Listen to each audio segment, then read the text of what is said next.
പ്രിയമുള്ളവരെ, വിശുദ്ധ ബൈബിൾ ഉൽപ്പത്തി മുതൽ വെളിപാട് വരെ നമുക്കൊന്നിച്ച് ഒരു വട്ടമെങ്കിലും വായിച്ച് ധ്യാനിക്കുക എന്ന ഉദ്ദേശത്തോടു കൂടിയാണ് ഈ പോഡ്കാസ്റ്റ് ചെയ്യുന്നത്. ഈ ബൈബിൾ പാരായണത്തിന് നമ്മൾ ഉപയോഗിക്കുന്നത് POC മലയാളം ബൈബിളാണ്. ഓർക്കുക, നാം വചനം വായിക്കുമ്പോൾ ഈശോ വചനമായി നമ്മോടൊപ്പം ഉണ്ടായിരിക്കും.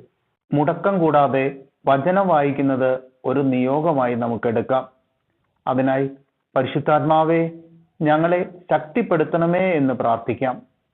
അതോടൊപ്പം വചനത്തിലെ വാഗ്ദാനങ്ങൾ ഞങ്ങളിലും ഞങ്ങളുടെ കുടുംബങ്ങളിലും നിറവേറണമേ എന്ന് പ്രാർത്ഥിച്ചുകൊണ്ട് നമുക്ക് ആരംഭിക്കാം. ഇന്ന് നമ്മൾ വായിച്ച് ധ്യാനിക്കുക 1 മക്കബായർ 16 അധ്യായമാണ്. സെന്തബെയൂസിന്റെ മേൽ വിജയം. യോഹന്നാൻ ഗസറായിൽ നിന്ന് തന്റെ പിതാവ് ശിമയോന്റെ അടുക്കലെത്തി. സെന്തബെയൂസ് പ്രവർത്തിച്ചതൊക്കെയും അറിയിച്ചു. ശിമയോൻ തന്റെ മൂത്ത പുത്രന്മാരായ യൂദാസിനെയും യോഹന്നാനെയും വിളിച്ച് ഇങ്ങനെ പറഞ്ഞു: ഞങ്ങളുടെ ചെറുപ്പം മുതൽ ഈ ദിവസം വരെ ഞാനും എൻ്റെ സഹോദരന്മാരും പിതൃഭവനവും ഇസ്രായേലിനു വേണ്ടി യുദ്ധം ചെയ്തു. ഞങ്ങളുടെ നേതൃത്വത്തിൽ കാര്യങ്ങൾ ഭംഗിയായി നടക്കുകയും ഞങ്ങൾ പലപ്പോഴും ഇസ്രായേലിന് മോചനം നേടിക്കൊടുക്കുകയും ചെയ്തു. ഇപ്പോൾ എനിക്ക് വയസ്സായി. ദൈവകൃപയാൽ നിങ്ങൾക്ക് പ്രായപൂർത്തി വന്നിരിക്കുന്നു. അതിനാൽ എൻ്റെയും എൻ്റെ സഹോദരന്മാരുടെയും സ്ഥാനം ഏറ്റെടുത്ത് നമ്മുടെ രാജ്യത്തിനു വേണ്ടി പൊരുതുക. സ്വർഗത്തിൽ നിന്നുള്ള സഹായം നിങ്ങൾക്കുണ്ടാകട്ടെ. യോഹന്നാൻ രാജ്യത്തു നിന്ന് 20,000 യോദ്ധാക്കളെയും കുതിരപ്പടയാളികളെയും തെരഞ്ഞെടുത്ത് സെന്തബെയൂസിനെതിരെ മുന്നേറി. രാത്രി മൊദേനിൽ പാളയമടിച്ചു. അവർ അതിരാവിലെ എഴുന്നേറ്റ് സമതലത്തിലേക്ക് പുറപ്പെട്ടു. അപ്പോൾ ഭടന്മാരും കുതിരപ്പടയാളികളുമടങ്ങിയ ഒരു വലിയ സൈന്യം തങ്ങൾക്കെതിരെ വരുന്നത് കണ്ടു. ഇരുവർക്കുമിടയിൽ ഒരരുവി ഒഴുകിയിരുന്നു. അവനും സൈന്യവും ശത്രുവിനെതിരെ അണിനിരന്നു. അരുവി കടക്കാൻ ഭടന്മാർ ഭയപ്പെടുന്നത് കണ്ട് അവൻ ആദ്യം അത് കടന്നു. അത് കണ്ട് പിന്നാലെ അവരും അരുവി കടന്നു. തൻ്റെ സേനയെ വിഭജിച്ച് കുതിരപ്പടയാളികളെ അവൻ കാലാൾ പടയ്ക്ക് മധ്യേ നിർത്തി. കാരണം ശത്രുവിൻ്റെ കുതിരപ്പടയാളികൾ അസംഖ്യമായിരുന്നു. അവർ കാഹളം മുഴക്കി. സെന്തബെയൂസും സൈന്യവും പലായനം ചെയ്തു. അവരിൽ പലരും മുറിവേറ്റു വീണു. അവശേഷിച്ചവർ കോട്ടയ്ക്കുള്ളിൽ അഭയം പ്രാപിച്ചു. യോഹന്നാന്റെ സഹോദരൻ യൂദാസിന് മുറിവേറ്റു.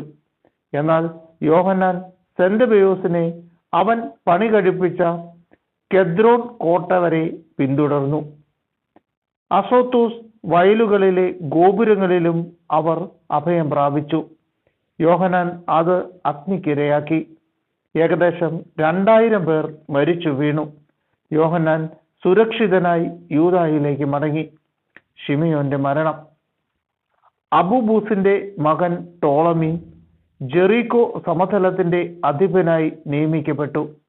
അവന് ധാരാളം സ്വർണവും വെള്ളിയും ഉണ്ടായിരുന്നു.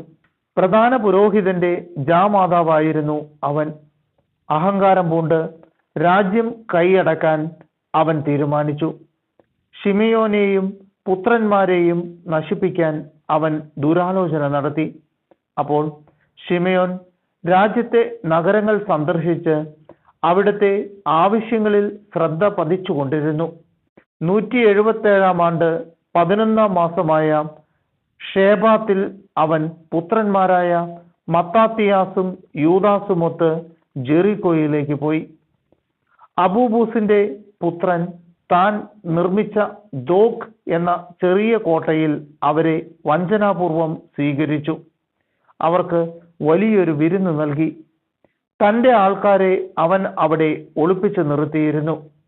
ശിമയോനും പുത്രന്മാരും കുടിച്ചുന്മത്തരായപ്പോൾ ടോളമിയും അവന്റെ ആൾക്കാരും ആയുധങ്ങളുമായി അടുത്ത് വിരുന്നുശാലയിൽ വെച്ച് ശിമയോനെയും 2 പുത്രന്മാരെയും ഏതാനും സേവകരെയും വധിച്ചു. അങ്ങനെ അവൻ വൻ ചതി കാണിക്കുകയും നന്മയ്ക്ക് പകരം തിന്മ പ്രവർത്തിക്കുകയും ചെയ്തു. ഈ വിവരങ്ങളെല്ലാം കാണിച്ച് ടോളമി രാജാവിന് എഴുതി. തൻ്റെ സഹായത്തിനായി സൈന്യങ്ങളെ അയക്കണമെന്നും നഗരങ്ങളും രാജ്യവും തനിക്ക് ഏൽപ്പിച്ചു തരണമെന്നും അവൻ അഭ്യർത്ഥിച്ചു. യോഹന്നാനെ നിഗ്രഹിക്കാൻ ഗസറായിലേക്ക് അവൻ ഒരു സേനാ വിഭാഗത്തെ അയച്ചു. സ്വർണവും വെള്ളിയും സമ്മാനങ്ങളും സ്വീകരിക്കാൻ വരണമെന്ന് അഭ്യർത്ഥിച്ചുകൊണ്ട് അവൻ സേനാധിപന്മാർക്ക് കത്തുകൾ അയച്ചു. മറ്റൊരു വിഭാഗത്തെ ജെറൂസലേമും ദേവാലയഗിരിയും അധീനമാക്കാൻ അയച്ചു.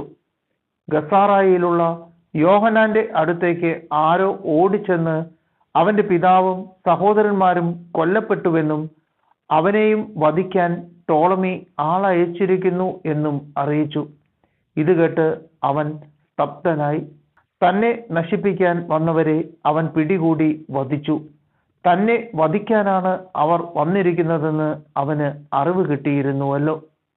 യോഹന്നാന്റെ മറ്റു പ്രവർത്തനങ്ങളും അവന്റെ യുദ്ധങ്ങളും ധീരകൃത്യങ്ങളും മതിൽ നിർമ്മാണവുമെല്ലാം പിതാവിന്റെ മരണത്തിനു ശേഷം അവൻ പുരോഹിതനായ നാൾ മുതലുള്ള പ്രധാന പൗരോഹിത്യത്തിന്റെ ദിനവൃത്താന്തത്തിൽ രേഖപ്പെടുത്തിയിട്ടുണ്ട്.